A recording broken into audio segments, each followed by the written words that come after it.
Welcome to the Salmon Runs YouTube. Enjoy the video. You begin by adding a semantic checkbox and label so screen readers work. Next, strip the browser default using appearance, none and WebKit appearance. None, then set explicit width and height so your styles behave predictably. For a quick color change, use the accent color property. It's simple and preserves accessibility. Once done, fall back to a custom approach if you need rounded corners, transitions, or a custom checkmark, because accent color has varied browser support. Now implement the detailed visuals.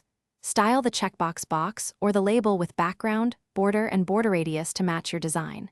Then target input checked and reveal a pseudo element like, before for the checkmark, using transform and opacity for a smooth reveal.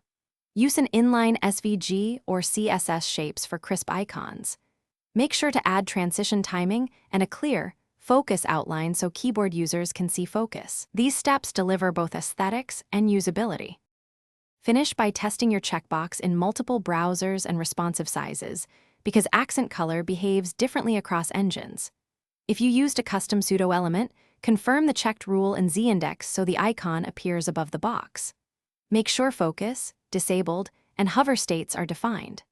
If the color still won't apply, inspect computed styles.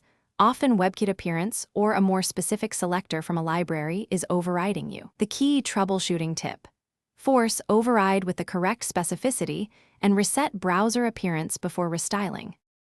Thanks for watching. Consider subscribing if we helped you.